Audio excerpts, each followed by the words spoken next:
Assalamu alaikum. Today we will discuss question number 4 of exercise 1.2.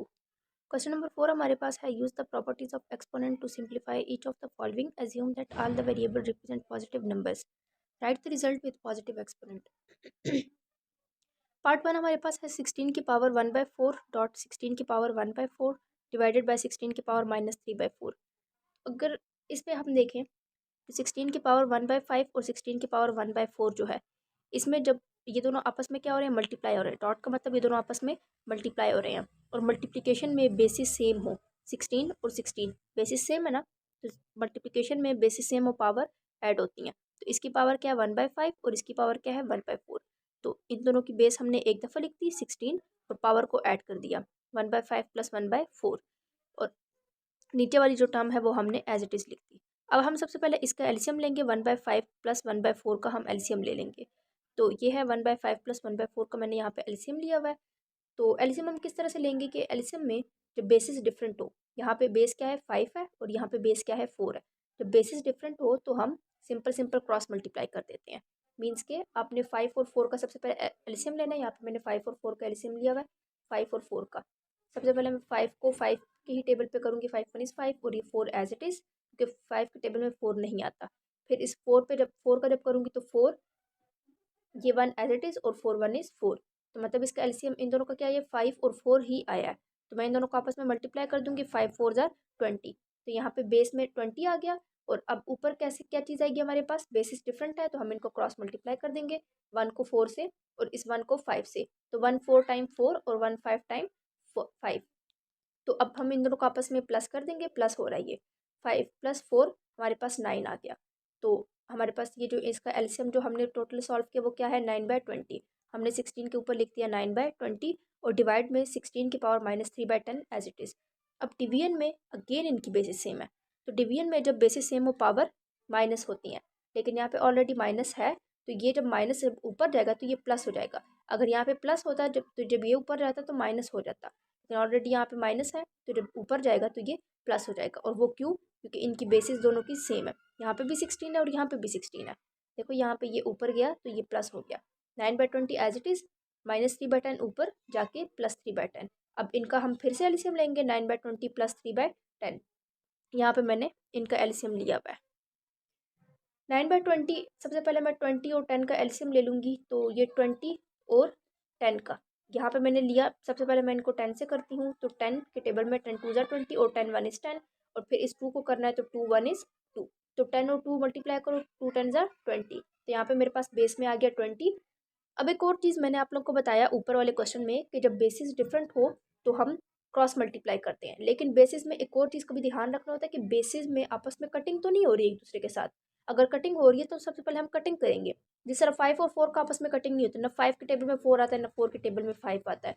तो simple हमने क्या करना है, यहाँ पे 20 और 10 है, लेकिन 10 और 20 एक टेबल से जा रहे हैं. कैसे, 10 1 इज़ 10 और 10 2 ज़ा 20. और ये सारा काम आपने रफ वर्क में करना है. ठीक है, वैसे ये कैलकुलेटर पे भी एलसीएम लिया जा सकता है इसका. तो अब हमने ये एज्यूम करना है कि इस 10 की जगह 1 पड़ा हुआ है और यहाँ पे 20 की जगह 2 पड़ा हुआ है. अब फर्दर अगर हम देखें तो 2 और 10 का कटिंग नहीं हो रही है, तो हमने यहाँ पे इसको स्टॉप कर देना है और क्रॉस मल्टीप्लाई कर देना है. मतलब 9 को हमने 1 से कर देना है मल्टीप्लाई और 3 को हमने मल्टीप्लाई कर देना है 2 से. 9 1 इज़ 9 और 3 2 ज़ा 6. इनको प्लस करेंगे 15 15 डिवाइड बाई 20. तो अब हमारे पास ये जो टोटल इसका जो आया हमारे पास 15 डिवाइडेड बाई 20 आ गया. अब 15 और 20 की कटिंग अगेन हो रही है किससे, 5 के टेबल से. 5 3 ज़ा 15 5 4 ज़ा 20 मतलब 16 और 16 की पावर अब क्या है हमारे पास 3/4 ये आ गया. अब हम सबसे पहले 16 का एलसीएम ले लेते हैं. 16 का एलसीएम एलसीएम मैंने आप लोग को बोला है हमेशा हम छोटे नंबर से स्टार्ट करेंगे. तो 2 8 ज़ा 16, 2 4 ज़ा 8, 2 2 ज़ा 4, 2 1 इज़ 2. तो यहाँ पे हमारे पास कितना क्या आया 2 की पावर 4. यहाँ पे मैंने 16 का लिख दिया 2 की पावर 4 और बाहर जो पावर है 3/4 एज इट इज़. और ये 4 और 4 आपस में काट दिए हम. तो यहाँ पे क्या रह गया क्यूब. 2 का क्यूब 8 होता है हमारे पास. और हमेशा याद रखना कटिंग जो है वो हमेशा ऊपर नीचे होती है. मीन्स कि यहाँ पे 4 है और यहाँ पे 4 है और डिवाइड हो रहा है आपस में. तो इनको हमेशा ऊपर भी 4 है नीचे भी 4 है, ऊपर नीचे कटिंग होकर ये 1 देता है. अगर आमने सामने 4 पड़े हुए हो तो वो मल्टीप्लाई होंगे. ठीक है, आमने सामने कटिंग कभी भी नहीं होती. पार्ट 2 हमारे पास है 7 की पावर -1/3 ब्रैकेट में है 7 की पावर 5/3 -7 की पावर 4/3. सिंपल हम इनको मल्टीप्लाई करेंगे, ब्रैकेट खत्म करेंगे तो ये मल्टीप्लाई हो जाएगा इस फर्स्ट टर्म को इसके साथ, और सॉरी इस टर्म को पहले फर्स्ट टर्म के साथ और फिर इसको अगेन सेकंड टर्म के साथ। तो इसको जब हमने फर्स्ट टर्म के साथ किया तो यह आ गया, और फिर इसको हमने सेकंड टर्म के साथ किया तो यह आ गया। और अभी हम इसको डॉट करके लिख रहे हैं क्योंकि अभी हम इसको सिर्फ मल्टीप्लाई करवा रहे हैं, और बीच में ये वाला minus sign as it is आ गया। अब ये दोनों मल्टीप्लाई हो रहे हैं, तो मल्टीप्लिकेशन में मैंने आपसे क्या कहा था कि बेसिस सेम और पावर ऐड होती है। इसकी पावर क्या है -1/3 और इसकी पावर क्या है 5/3। तो इनको मैंने प्लस करके लिख दिया। सेम इसी तरह से इन दोनों की बेसिस सेम है, पावर ऐड हो जाएगी, -1/3 और ये है +1/3। तो ये मैंने लिख दिया -1/3 और +1/3। तो यहाँ पे सबसे पहले मैं अब इसका एलसीएम लूँगी, -1/3 + 5/3। यहाँ पे मैंने एलसीएम लिया हुआ है -1/3 + 5/3।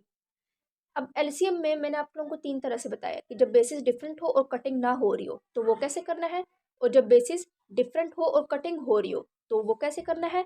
अब इसमें हमारे पास क्या है, बेसिस क्या है, सेम है। जब बेसिस सेम हो हमारे पास तो फिर हम उसको कैसे सॉल्व करेंगे, बेसिस सेम हो तो हम बेस को एक दफ़ा लिख देंगे और ऊपर वाली चीज़ एज इट इज़। ऊपर हमारे पास क्या है 1 + 5, सॉरी ये -1 + 5 है, तो -1 + 5 हम एज इट इज़ लिख देंगे। ठीक है, तो माइनस प्लस माइनस 5 में से 1 गया 4, +4 साइन प्लस का आएगा क्योंकि बड़ी वैल्यू हमारे पास जो है वो 5 है और 5 के पास प्लस है, तो 4/3 हमारे पास आ गया। इसका एलसीएम हमने सॉल्व किया तो 4/3 आ गया। अब ये हमारे पास है -1/3 और +1/3, तो सॉरी ये हमारे पास है -1/3 + 4/3 है, -1/3 + 4/3। अब हम इसका एलसीएम लेंगे, -1/3 + 4/3। अगेन इसका इनकी बेसिस सेम में एक दफ़ा 3 लिख दिया और ऊपर वाली चीज़ हमने एज इट इज़ लिख दी -1 + 4। तो माइनस प्लस माइनस 4 में से 1 गया 3, ऊपर भी 3 है और नीचे भी 3 है, तो कट के ये 1 आ गया। तो अब यहाँ पे हमारे पास 7 की पावर क्या आ गई है 1। ठीक है, अब हमने क्या करना है, ये जो 4/3 है इसको हम फर्दर सिंप्लीफाई कर रहे हैं। ये जो 4/3 है इसको हम अगर फर्दर सिंप्लीफाई करें तो ये हमारे पास क्या आएगा, ये जो 4/3 है इसको हम ऐसे स्प्लिट करके लिख सकते हैं 1 + 1/3। कैसे, अगेन इसको सिंप्लीफाई करें तो कैसे आएगा, ये जिसके नीचे कुछ ना हो तो वो डिवाइड बाय 1 होता है। ठीक है, और इसका अगर हम एलसीएम ले 1 और 3 का तो 1 1 3 ज़ार 3, और जब बेसिस डिफरेंट हो मैंने आपसे क्या कहा था क्रॉस मल्टीप्लाई करते हैं, 1 3 ज़ार 3 + 1 1 इज़ 1, 3 + 1 देखो 4/3। मतलब अगर मैं इसको सिंप्लीफाई करूँ तो फिर से मेरे पास 4/3 आ रहा है, मतलब ये चीज़ फिर से बन रही है। तो हम इसका 4/3 के एक स्टेप पीछे जाएंगे, हम इसको स्प्लिट कर देंगे 4/3 को। 4/3 को स्प्लिट करके हमारे पास कैसे आएगा 1 + 1/3। तो यहाँ पे हमने लिख दिया, हमारे पास जो 4/3 को जो हमने स्प्लिट किया था वो क्या आया था 1 + 1/3 आया था ना। तो अब हम ये दो पावर है, ये 1 और 1/3, इसको हम इनकी दोनों की बेस क्या है 7 है, तो इनकी बेस के साथ हम इसको अलग अलग पावर में लिख देंगे। कैसे, 7 1, 7 की पावर 1 का मतलब वही 7 होता है। ठीक है, और फिर डॉट लगा के 7 की पावर अगली क्या थी 1/3, 1/3 आ गया। ठीक है, और ये -7 जो है ये वाला एज इट इज़ आ गया। उसके बाद हमने क्या करना है, यहाँ से ये जो 7 है ये कॉमन ले लेना है।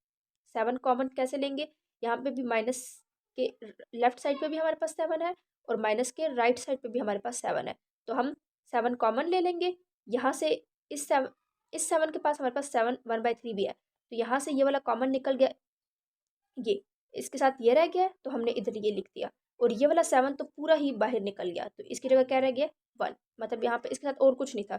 इस तरह इस 7 के पास हमारे पास 7 1/3 था, तो ये रह गया इधर और ये बाहर निकल आया, और यहाँ पे ये तो एक डिजिट था तो यही पूरा बाहर निकल आया, फिर इसकी जगह हम 1 लिख देंगे। तो ये था इसका आंसर। नेक्स्ट पार्ट हमारे पास है 2 की पावर 2/3 डॉट 2 की पावर 1/7 डिवाइडेड बाई 2 की पावर 1/2। अब ये दोनों भी यहाँ पे भी देखो मल्टीप्लिकेशन में हमारे पास बेसिस सेम है, 2 और 2 बेसिस सेम है तो पावर हम इनकी ऐड कर देंगे। ये है 2/3 इसकी पावर और इसकी पावर 1/7, तो इनकी पावर को हम ऐड कर देंगे और डिवीजन में हम ये एक दफ़ा लिख देंगे। अगेन हम अब इसका एलसीएम लेंगे 2/3 + 1/7, तो 2/3 + 1/7 मैंने इधर ये लिख दिया है। और अब बेसिस डिफरेंट है और दूसरी बात कि इनकी क्रॉस वो कटिंग भी नहीं हो रही है, 3 और 7 एक टेबल से नहीं कट रहे, तो हमने इनका क्या कर देना सिंपल क्रॉस मल्टीप्लाई करवा देना।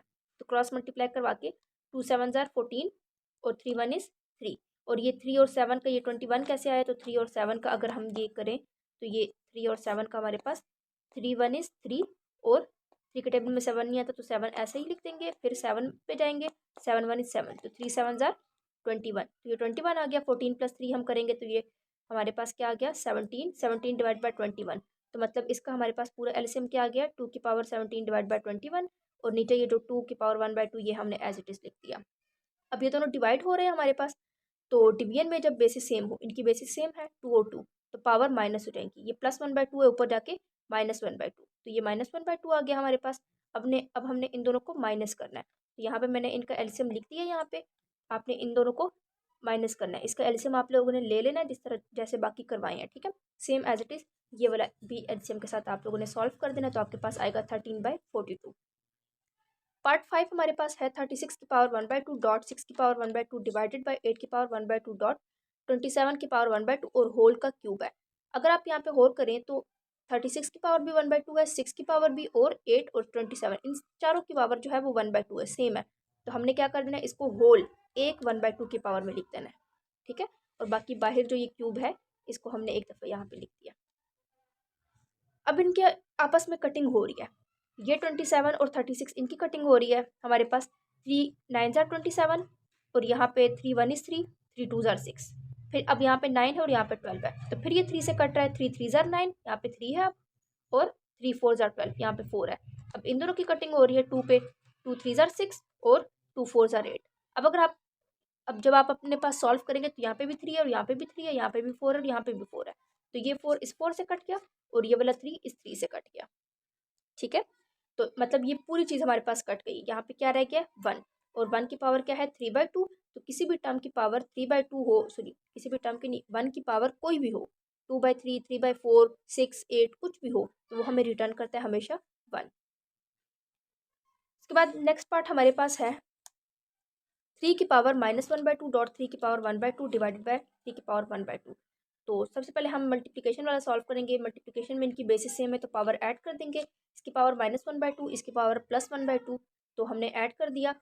और आपको ये बात पता है कि same term with opposite sign हमेशा ये इनकी कटिंग होती है, कोई भी सेम टर्म हो, ठीक है, और साइन ऑपोजिट हो। मतलब यहाँ पे एक 2 है और यहाँ पे 2 है, सेम टर्म है और साइन ऑपोजिट है। फर्स्ट करो यहाँ पे माइनस है, यहाँ पे प्लस है, तो प्लस माइनस माइनस ये कट जाएंगे तो ये 0 आता है, ठीक है। कोई भी सेम टर्म हो और उनके साइन चेंज हो, मतलब एक के साथ प्लस हो और दूसरे के साथ माइनस हो, तो वो हमेशा कट के हमारे पास 0 आंसर देता है। तो इसी तरह से सेम ये भी है, -1/2 +1/2 कट जाएंगे, तो यहाँ पे हमारे पास क्या आ गया 0। 3 की पावर 0 है और यहाँ पे 3 की पावर 1/2 डिवाइड में।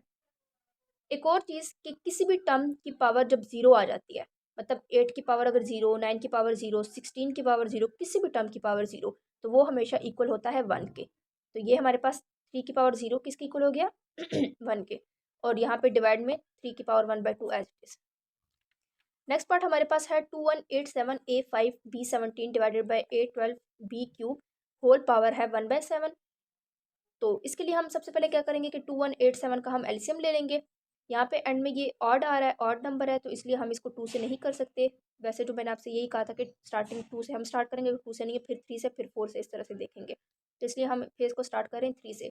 3 से ये हो रहा है, 3 के टेबल में 2 तो नहीं आता, लेकिन दोनों टर्म्स अगर हम एक साथ लेंगे 21 तो 21 आता है। और वो कितने टाइम 3 7 ज़ार 21, आगे क्या है 8। अब 3 के टेबल में 8 तो नहीं आता, लेकिन 8 से छोटा नंबर आता है, और वो कौन सा है 3 2 ज़ार 6। अब 6 है और हमने 8 पे जाना है, तो 6 7 8 मतलब 2 यहाँ पे कैरी चला गया, ये 27, तो 3 9 ज़ार 27। इसी तरह से यहाँ पे अब हमारे पास क्या है 7 है। 3 के टेबल में अगेन 7 नहीं आता, लेकिन 7 से छोटा नंबर आता है, और वो है 3 2 ज़ार 6। यहाँ पे 2 के पास 1 कैरी चला गया, ये 12 बन गया। 3 4 ज़ार 12 और 3 3 ज़ार 9। अब अगला फिर ये 24 लेना है, 3 8 ज़ार 24, ठीक है, और 3 1 इज़ 3। और फिर हमने 8 जो है वो फिर 2 के टेबल में आता है, लेकिन 8 से छोटा नंबर जो है वो क्या है 3 2 ज़ार 6। अब ये फिर 2 कैरी इधर चले गया, 6 और 7 8, ये 21 बन गया। 3 7 ज़ार 21, 3 9 ज़ार 27, 3 3 ज़ार 9, 3 1 इज़ 3। यहाँ पे अगर हम इसका टोटल देखें तो ये 3 की पावर कितनी बन गई, मतलब 3 कितने टाइम्स मल्टीप्लाई हो रहा है 7 टाइम्स। नेक्स्ट हमारे पास है ए और ए, इन दोनों की बेसिस सेम है, बी और बी इनकी बेसिस सेम है। तो अब हम क्या करेंगे, इस 5 को नीचे ले आएंगे। नीचे क्यों, हम इस 12 को ऊपर, क्योंकि डिवीजन में जब बेसिस सेम हो तो पावर ऊपर जाके माइनस हो जाती है, ठीक है। तो ये जब ये अगर हम इसको इस पावर को अगर हम ऊपर लेके जाएंगे, ये क्या बन जाएगा 5 - 12। तो इनको जब हम माइनस करके जो इसका आंसर आएगा वो माइनस में आएगा। क्यों, क्योंकि इन दोनों में से बड़ी वैल्यू 12 है और 12 के साथ माइनस साइन है, और जब मैंने आपको क्वेश्चन नंबर ये करवा रही थी तो मैंने आपको क्लियरली बोला था कि हमारे पास वेरिएबल की जो एक्सपोनेंट है वो हमेशा हमारे पास क्या आना चाहिए, पॉजिटिव में आना चाहिए, पॉजिटिव आना चाहिए। लेकिन ये तो नेगेटिव में आ रहा है, तो इसलिए इसका हम क्या करेंगे, ये जो छोटी वैल्यू है इसको नीचे ले आएंगे। तो ये +5 है, इधर नीचे आके -5 हो जाएगा। और यहाँ पे हम सिंपल +3 ऊपर जाके -3 कर लेंगे, क्योंकि ये वाली वैल्यू बड़ी है और ये छोटी है, तो हम इसको ऊपर ले जाएंगे, -3 बन गया। अब इनको माइनस करेंगे तो ये आ गया, और 12 - 5 करेंगे तो 7 आ गया।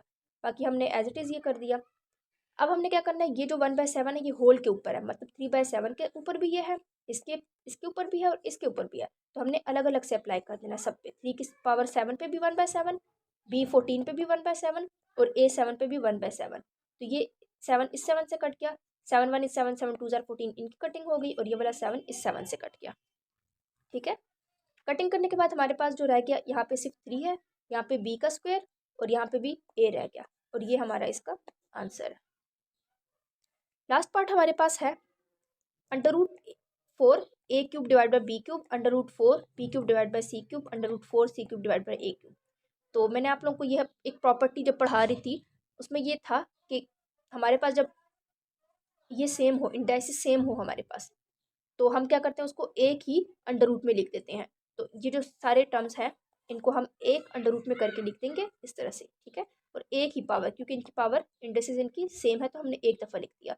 अब अगर आप अंडर रूट के अंदर गौर करो तो ये A³ इस A³ से कट रहा है, ये B³ इस B³ से कट रहा है, और ये C³ इस C³ से कट रहा है। मतलब इन अंडर रूट के अंदर सब चीज़ों की कटिंग हो गई है, तो क्या रह गया, 1। ठीक है, और अंडर रूट ये 4 है, तो अंडर रूट 4 जब हम ओपन करेंगे तो क्या होता है, ये 1/4। और मैंने आपको पिछले क्वेश्चन में बताया था कि किसी भी कोई भी सॉरी 1 की कोई भी पावर हो, 1 की पावर 2 हो, 3 हो, 9 हो, 16/2 हो, जो भी हो, वो हमेशा इक्वल होता है, रिटर्न करता है हमें 1। तो यहाँ पे ये 1 आ गया। इसको आप कैलकुलेटर पे करके भी चेक कर सकते हैं, ये 1 ही आता है। तो ये था हमारा आज का लेक्चर।